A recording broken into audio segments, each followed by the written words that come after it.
అబ్బాయికి ఫస్ట్ మనం ఇచ్చేది, అబ్బాయికైనా అమ్మాయికైనా సరే, మనం ఫస్ట్ మనము ఇచ్చే సంస్కారం 2 ఏళ్లకి 3 ఏళ్లకే మొదలవుతుంది. రోజు డైనింగ్ టేబుల్ మీద మనం కూర్చొని మాట్లాడే మాటలు, బండి మీద ముందు కూర్చోబెట్టుకొని వాడిని వెళ్తూ వెళ్తూ చూసే ఇది సిగ్నల్, మనం ఎలా బ్రేక్ చేస్తాం అనే దగ్గర వాడికి ఒక సిగ్నల్ వస్తుంది వాడికి. కరెక్ట్. ఇట్లాంటివన్నీ కూడా మనము అనే డైలీ బేసిస్. నేను ఒకసారి అలాగే మా పాపని ముందు కూర్చోబెట్టుకొని వెళ్తూ ఉంటే తను అడిగింది, రెడ్ సిగ్నల్ ఉన్నా నువ్వు వచ్చేసావేంటి అని. అంటే షీ వాజ్ అబౌట్ 5 or 6 ఆ టైంలో. నేను అప్పటికప్పుడు నేను కవరప్ చేసుకున్నాను, ఏంటంటే ఇది జనరల్లీ ట్రాఫిక్ లేని టైం, ఇది ఈ టైంలో రావచ్చు అని. నేను ఇంటికి వెళ్ళాక ఆలోచిస్తే నేను మార్కులు వేసుకున్నా కదా, నేను యాజ్ అ పేరెంట్ నేను కూడా నేను మార్కులు వేసుకుంటాను నేను. సో నాకు అక్కడ నెగిటివ్ మార్క్స్ పడ్డాయి కదా. తర్వాత పక్క కూర్చోబెట్టి ఐస్ క్రీమ్ ఇచ్చి చెప్పాను నేను చేసిన తప్పు అని. సో ఇది ఈ కండిషనింగ్ అనేది మనం ఆ ఏజ్ నుంచే చెయ్యాలి. ఆడపిల్ల అయితే నువ్వు స్ట్రాంగ్గా ఉండు అని, అబ్బాయి అయితే మటుకు లేదు, దెర్ ఈజ్ అనదర్ ఇంకో ట్రైబ్ ఉంది అమ్మాయిలు అనేది, ఆ అమ్మాయిలు కూడా నీతో ఈక్వల్. సో వాళ్ళ గురించి కూడా అలాగే ఒక గౌరవంతో స్నేహంతో చూడు నువ్వు. It doesn't mean you don't have to flirt with girls or be romantic. No, that's not the case. అది ఉంటూనే you can be in your control. That is what you need to do. So అది ప్రతి father, ప్రతి parent చేయాల్సిన conditioning ఇది. So అంటే దాసరి గారు కనుక ఉండుంటే అప్పుడే అంటే మీ గ్రాఫ్ ఇలా ఉండుండదంటారా మీ ఉద్దేశ ప్రకారం? యాక్చువల్లీ అంటే ఎట్లా, నాకు అర్థం కాలేదు. అంటే ఇప్పుడు మీరు ఇంకా చాలా ఆగి ఆగి అడుగులు వేస్తున్నారేమో అని అనుకుంటున్నాను. ఇంకొంచెం ఫాస్ట్ ఉండేదేమో అడుగులు. ఆయనకు సంబంధం లేదు. ఇన్ఫ్యాక్ట్ నేను ఆయన దగ్గర నుంచి బయటకు వచ్చేసాక తక్కువ కలిసాను ఆయన్ని. బట్ ఆల్వేస్ ఎప్పుడు వెళ్ళినా ఆయన he open his doors to me. But otherwise చూస్తే ఇట్స్ ఆల్ అబౌట్ మన దగ్గర ఏంటంటే you are as good as your last film. మీ లాస్ట్ ఫిల్మ్ సక్సెస్ అవుతే మీకు ఇప్పుడు వచ్చే ఇది ఒక రకంగా.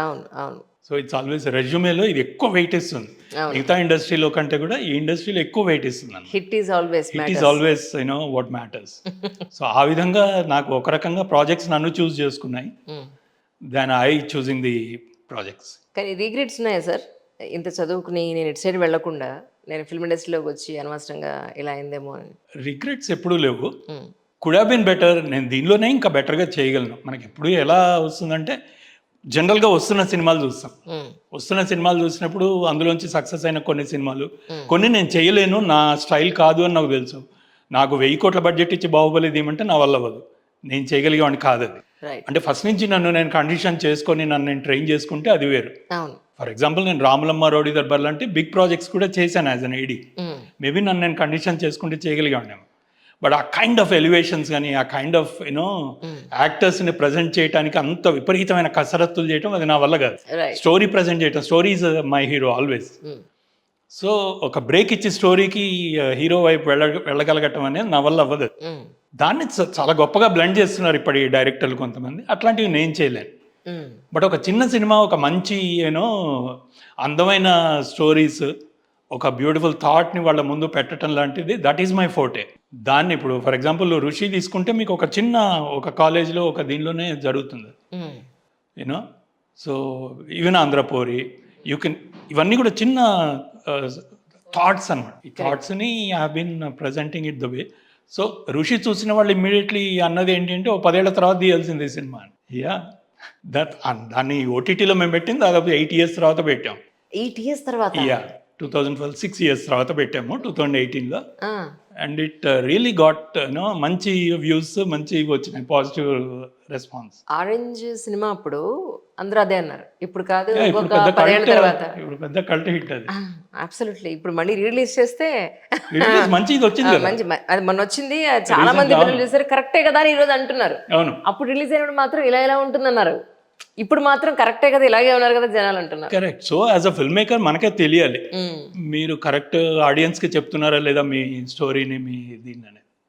డిజైనింగ్ యువర్ టార్గెట్ గ్రూప్ ఏమి మన MBAలో చెప్పేది అదే కదా, మీ కన్జ్యూమర్ని నువ్వు సరిగ్గా డిజైన్ చేసుకోవాలి. సో ఆ విధంగా మనమే సెగ్మెంటైజ్ సరిగ్గా చేసుకోవాలి, which maybe I didn't yet.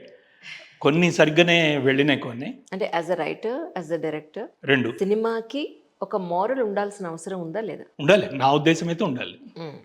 నా ఉద్దేశం అయితే ఉండాలి. ఫన్ ఉండకూడదా, ఎంటర్టైన్మెంట్కి సినిమాలు రాకూడదా అంటే అసలు అది వేరు. అది ఉంటాయి, అవి ఎలాగూ ఉంటాయి. అవి you know I just want to forget the world.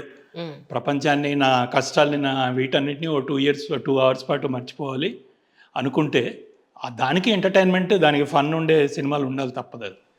But at the same time as you know అంటే అగైన్ ఎక్కడ వస్తుంది మీకు ఇది, సినిమా అనేది ఆర్ట్ ఫామా బిజినెస్ వెంచరా? సో ఇవన్నీ కూడా they all give rise to these question. Correct.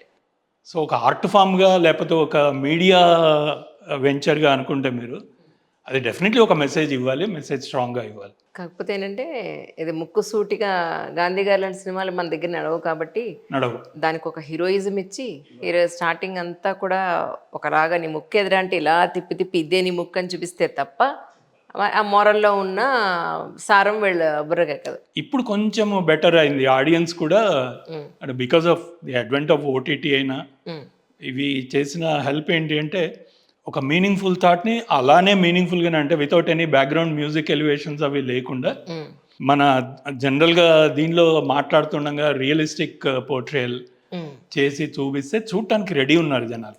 Correct. ఇది మన దీనిలో అంటే మ్యూజిక్ మీద మనం అంత ఇది ఇస్తాం, కానీ మ్యూజిక్ తర్వాత వాడు జోక్ వేసాడని చెప్పడానికి ఒక టుయ్యామని సౌండ్ వేయాలి మనం, లేకపోతే వాడికి అర్థం కాదు ఆడియన్స్కి అది జోక్ అని. సో ఇవన్నీ కూడా మన దగ్గర అలవాటు, ఇవి ప్రపంచంలో ఎక్కడ లేవు. బీజిఎంని చాలా గొప్పగా స్కేర్స్గా వాడుకుంటారు వాళ్ళు, అరగంట సేపు సైలెంట్గా ఉండనిచ్చి ఆ తర్వాత ఏమో చెప్తారు.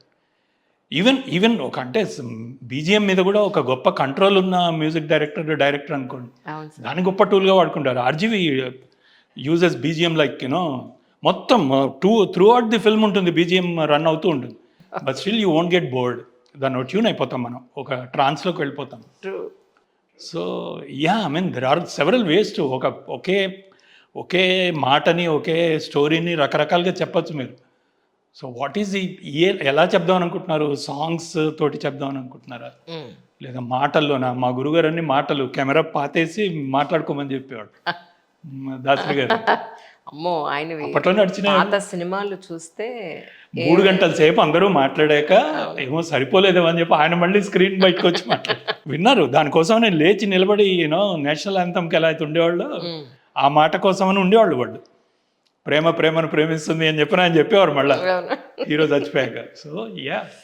ఈ మధ్యకాలంలో మీకు నచ్చిన సినిమా అంటే ఏం చెప్తారు సార్? ఏం చూస్తారు ఈ మధ్య మీరు? నచ్చిన సినిమా చాలా ఉన్నాయండి.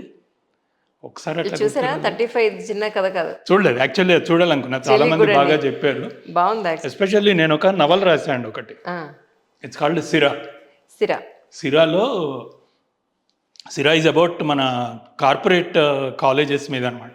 ఇంటర్మీడియట్ అవ్వగానే ఒక కాలేజ్లో జాయిన్ చేస్తే వాళ్ళు, మీకు తెలుసు ఆ పేర్లు ఏంటో, సో అవి ఎలా వాళ్ళని యూనో ఒక కూపంలోకి నెట్టేస్తాయి, వాళ్ళ హాస్టల్స్లో ఎంత దారుణమైన పరిస్థితులు ఉన్నాయి వాళ్ళని. సో ఆత్మహత్యలు ఒక ఏడాదిలో ఆల్మోస్ట్ ఒక 70-80 ఆత్మహత్యలు జరిగినాయి ఒక్కొక్క కాలేజీలో మన దగ్గర.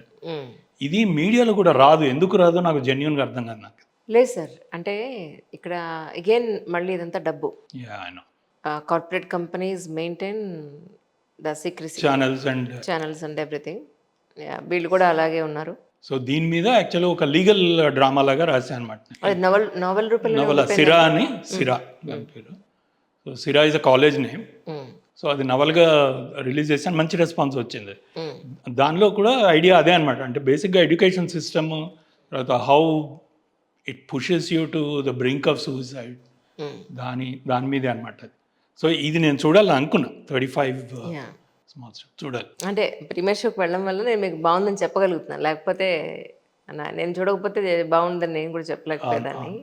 అంటే ఒక మనిషి జీవితంలో ఉన్న అన్ని ఎమోషన్స్ నేనండి భలే చూపించారు. ట్రూ.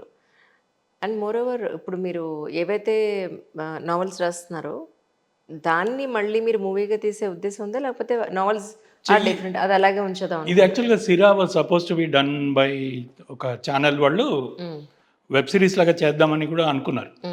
మళ్ళీ ఏదో వాళ్ళకి దేవర్ అంటే వాళ్ళ లీగల్ డ్రామాస్లో వాళ్ళకి ఏదో ఇష్యూ ఉన్నదన్నమాట. I mean they wanted to do season wise breakup ఏదో చేద్దాం. సో దానిలో కొంచెం వెనక్కి వెళ్ళింది ఇది. But otherwise I always wanted to do it. Right. ఇప్పుడు ఒక నవల రాస్తున్నా, ఇట్స్ ఆన్ ఇదనమాట, రేప్ కల్చర్ మీదే. మన దగ్గర ఉన్న rape culture, rape is psychology and వాళ్ళ యూనో ఎట్లా మనం we can tackle this issue అనే దాని మీద